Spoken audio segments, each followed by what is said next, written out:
ये देखिए, ये क्या है, आइसोमेट्रिक व्यू है। इस आइसोमेट्रिक व्यू को बनाने के लिए हमें 3 डायमेंशनल लाइन की जरूरत होती है। कौन कौन सी? X, Y, Z. तो इस आइसोमेट्रिक व्यू को बनाने के लिए हमें किसकी आवश्यकता होगी? सेट स्क्वायर की आवश्यकता होगी। तो हम सेट स्क्वायर की सहायता से हम क्या, ये आइसोमेट्रिक व्यू को बनाएंगे। ये क्या हो गया? Set square. तो ये दो सेट स्क्वायर होते हैं। तो सबसे पहले हम इस सेट स्क्वायर के बारे में जान लेते हैं। ये साइड का जो एंगल होता है सेट स्क्वायर का, ये पहले वाले का, तो ये जो एंगल होता है ये कितना होता है? 30 डिग्री। ये कितना होता है? 90 डिग्री। ये कितना होता है? 60 डिग्री। ये पहले वाले का। दूसरे वाले का जो ये दोनों एंगल होते हैं, ये वाला एंगल और ये वाला एंगल, ये 45 डिग्री का होता है और ये कितना होता है? 90 डिग्री का होता है। तो हम इसी की सहायता से हम क्या बनाएंगे? आइसोमेट्रिक व्यू बनाएंगे। तो चलिए बनाते हैं। तो देखिए, आइसोमेट्रिक व्यू बनाने के लिए हमें सबसे पहले एक बेस लाइन खींचेंगे और एक लाइन हम ये खींचेंगे। फिर इस वाली लाइन से इसको बेस मानकर हमें इस सेट स्क्वायर को इस लाइन से क्या कर देंगे? मिला देंगे। और फिर इसके बाद क्या करेंगे? इस सेट स्क्वायर की सहायता से एक 90 डिग्री पर एक लाइन खींचेंगे। इसके बाद हम क्या करेंगे? इसी की सहायता से एक 30 डिग्री पर एक लाइन खींचेंगे, मतलब लाइन ड्रॉ करेंगे। और दूसरा इस साइड क्या करेंगे? 30 डिग्री पे एक लाइन ड्रॉ करेंगे। इस तरीके से हमको 3 एक्सेस लेना है। कौन कौन सी? X, Y, Z. ये 3 एक्सेस लेना है, एक्स, वाई, जेड। इसके बाद ये देखिए, ये क्या है? Isometric view. आइसोमेट्रिक व्यू में ये क्या है? एलिवेशन। एलिवेशन को भी क्या बोलते हैं? Front view. और ये क्या है? Side view. प्लान को क्या बोलते हैं? Top view. तो ये क्या है? टॉप व्यू है। तो देखिए, जो फ्रंट व्यू की जो माप दी हुई है वो 60 mm और जो साइड व्यू की माप दी हुई है वो 40 mm और इसकी ऊंचाई कितनी दी हुई है? 70 mm। तो सबसे पहले हम क्या करते हैं? इसकी माप ले लेते हैं। तो देखिए,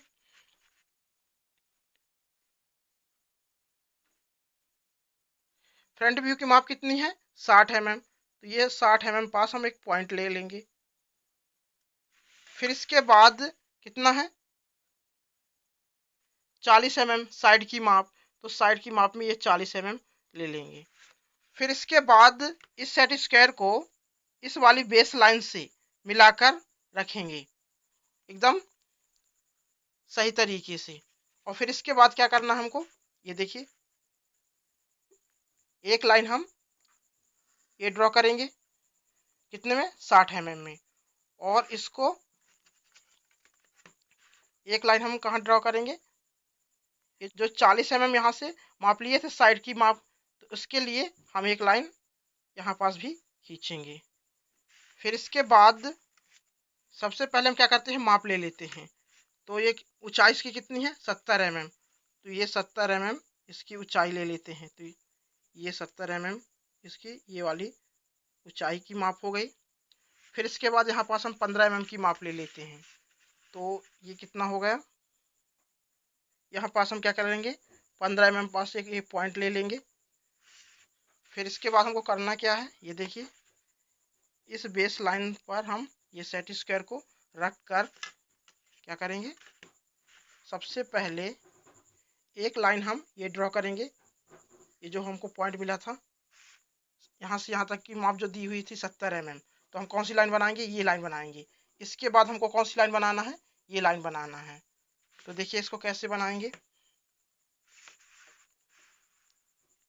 इसी जो ये पॉइंट मिला है इसी पॉइंट से एक लाइन हम ये खींचेंगे। फिर इसके बाद आपको क्या करना है? ये जो 15 mm वाली माप है ये वाली लाइन, तो हमको ये खींच लेना है। इसके बाद आपको ये लाइन बनाना है। इसी पॉइंट से मिलाकर एक लाइन ये खींचेंगे। इसके बाद क्या करेंगे, इसकी माप लेंगे। जो 15 mm है, ये वाली लाइन की हम माप लेंगे। कितना, 15 mm। ये 15 mm पास एक पॉइंट रख देंगे। देखिए जो एक्स्ट्रा लाइन थी उसको क्या किए, मिटा दिए।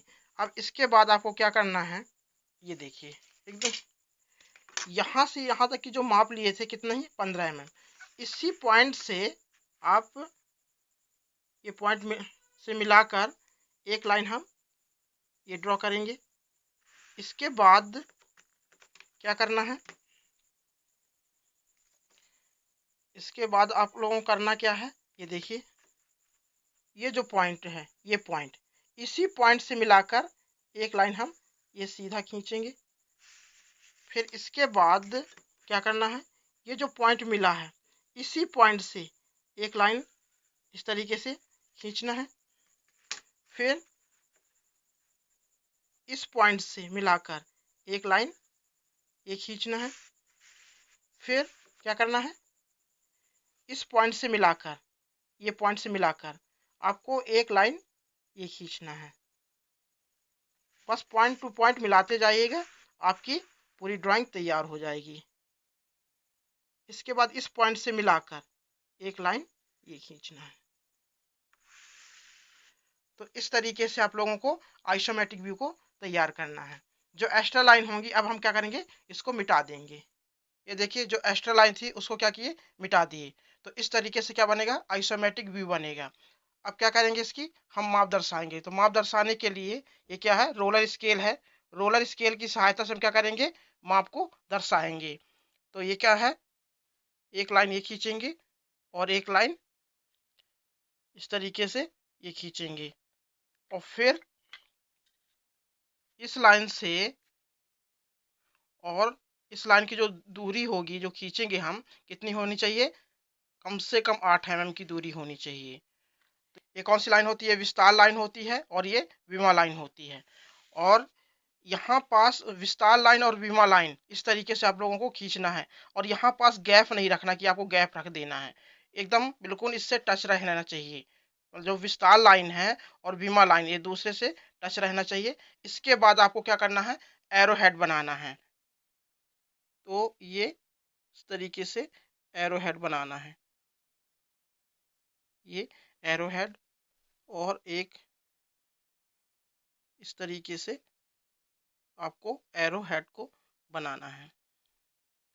और फिर क्या करना है, यहाँ पास लिखना है 60 mm, जैसे ये लिखा हुआ है।